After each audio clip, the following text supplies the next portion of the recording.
everyone, I'm Moy, and today we're going to be talking about the second episode of Toilet-bound Hanako-kun.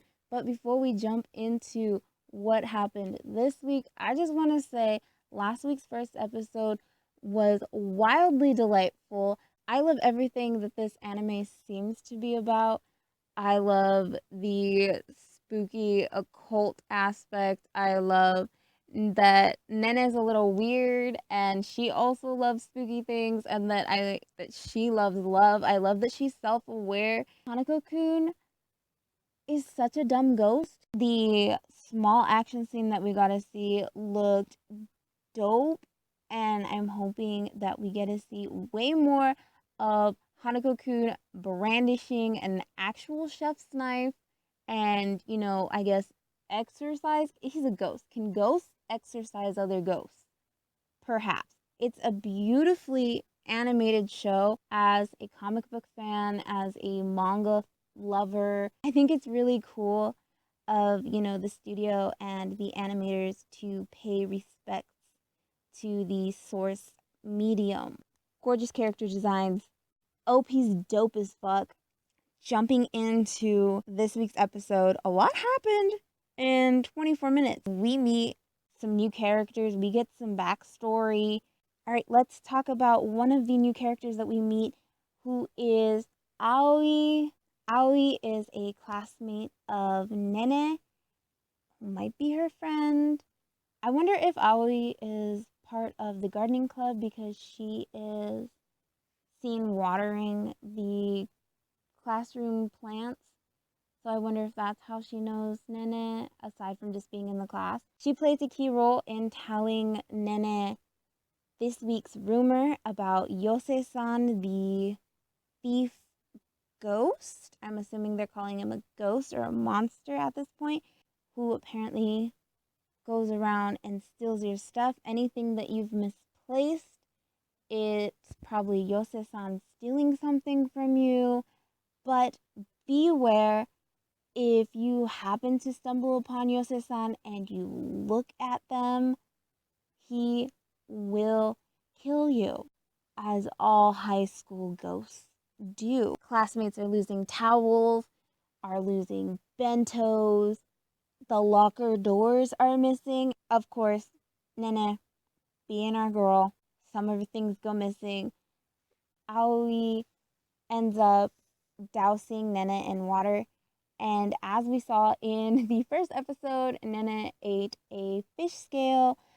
So when she gets, water on her fish scales rehydrate. So she books it out of there and ends up in the old haunted school building, which we now know shenanigans afoot. When Nene finds the towel, that's when we know shit's about to happen. We go meet Yose-san. Things are not looking good. It finally happens. She stumbles upon Yose-san, which is this terrifying humanoid shaped blob covered in eyeballs, which totally gave me flashbacks to Pride from Full Metal Alchemist Brotherhood. She's screaming. She about to get murdered. This is not what she signed up for when she went to school this morning. Hanako-kun shows up. Hanako is like, I had to save you again. Humans are so fragile. They can die so easily, which I think is hilarious. We find out that Yose-san is actually made up of tons of tiny little creatures called moke, who are centuries old little apparitions who've lived at the site of the school for, like I said, centuries. Yeah, they steal things and they're not harmful creatures. And then we learn a huge revelation that the rumors that the students tell, that people tell, affect the apparitions. And from rumor to rumor, through the game of telephone, the rumor starts tweaking slightly. And so what started as, cute little mokes stealing people's belongings, 10 people later, it's Yose-san who will steal your things, and if you look at him, he will murder you.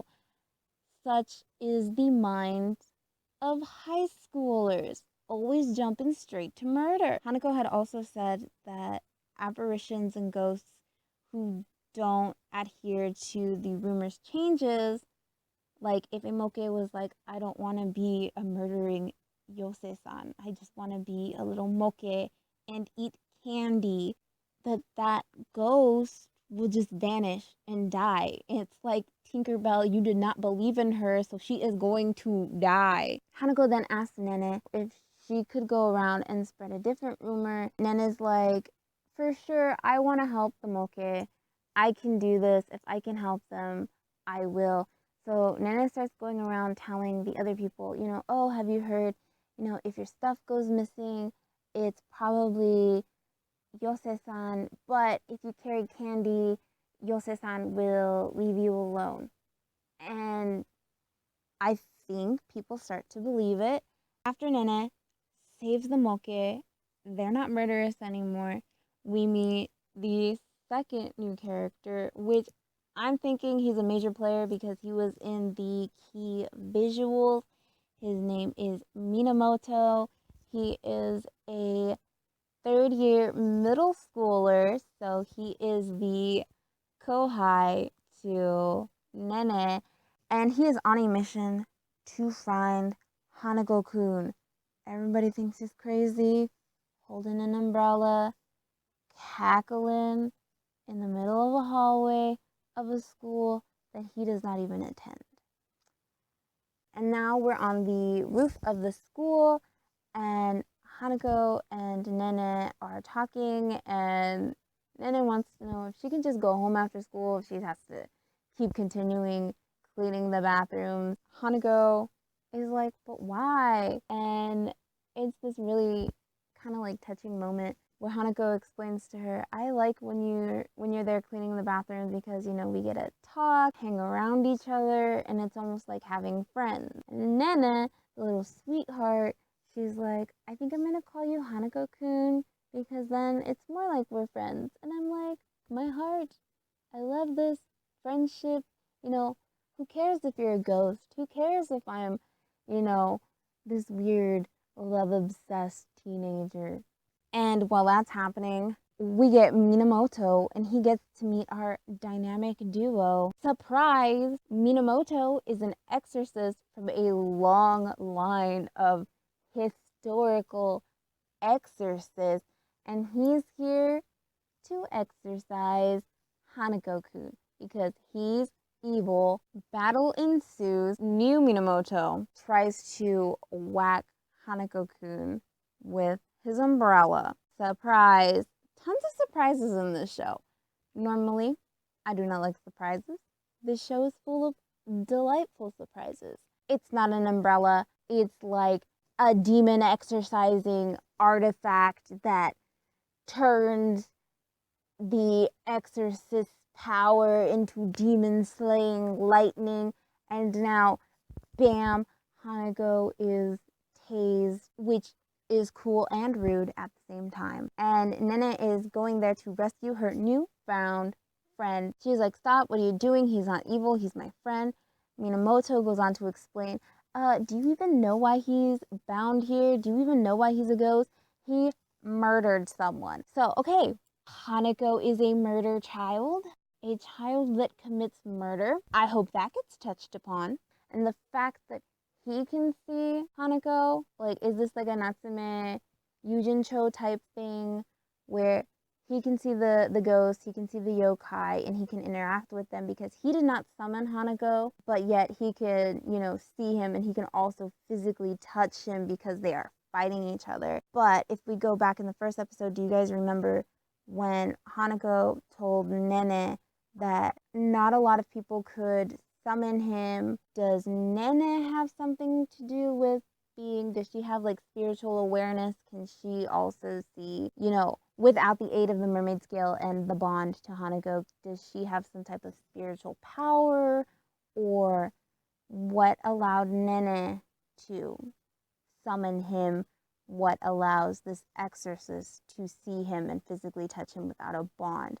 I really want to know. So I hope that gets explained at some point. It probably will, just being really impatient and trying to guess the story, but that's the fun of it. After Hanako's secret story is, spilled, Nene's like still kind of reluctant to believe it, but Hanako does this like really cool transformation with one of his ghost orbs, and he now has a cape.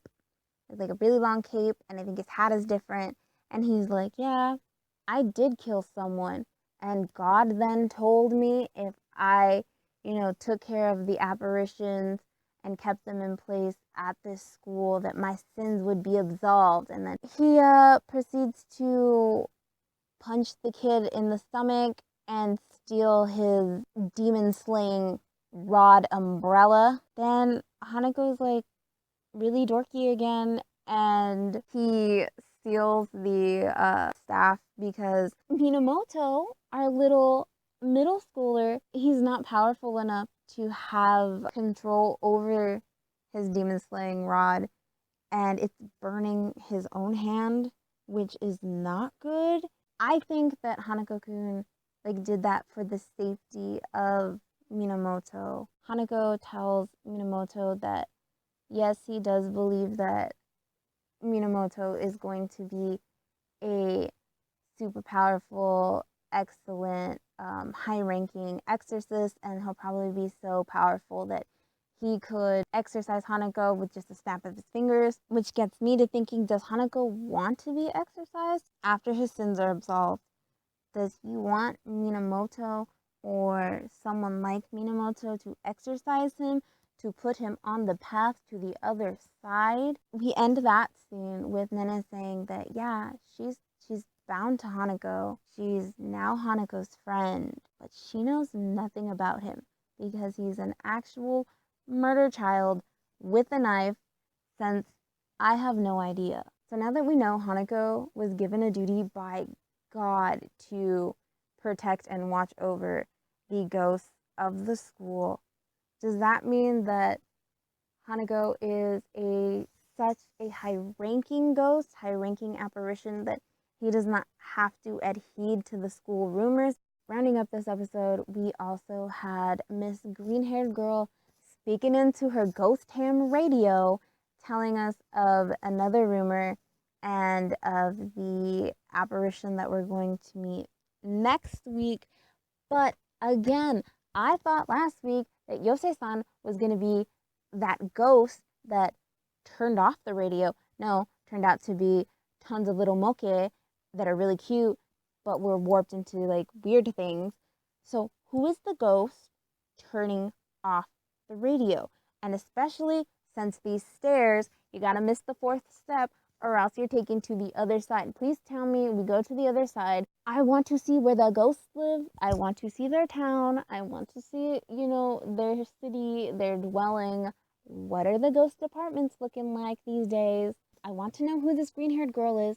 I want to know why she's obsessed with antique haunted radios, communicating to the other side, spreading these. Is she the one spreading these rumors about the Seven Wonders so something would come to a head? Because Hanako also mentioned that something, I'm paraphrasing vaguely, a battle is about to start. War is coming. It is on the horizon. More powerful things are going to happen. Is she playing a key role in this? She keeps spreading these rumors. Rumors are how these things come to life, how these apparitions gain power, how they morph and become evil. Who is the ghost that she keeps communicating with? Why does he keep turning the radio off? Is he ever going to talk back to her? All in all, Hanako-kun is, in my opinion, very well deserving of the title of Hype Beast of the Season. Those are all of my thoughts on the second episode of Toilet-bound Hanako-kun. If you'd like to, please like and subscribe. I'd really love for you guys to stick around and discuss the rest of the season of Toilet-bound Hanako-kun in the comments down below. Why don't you let me know what some of your theories are? Who's your favorite character thus far? Once again, I'm Moy. This has been Something Neat. and I'll see y'all in the next video.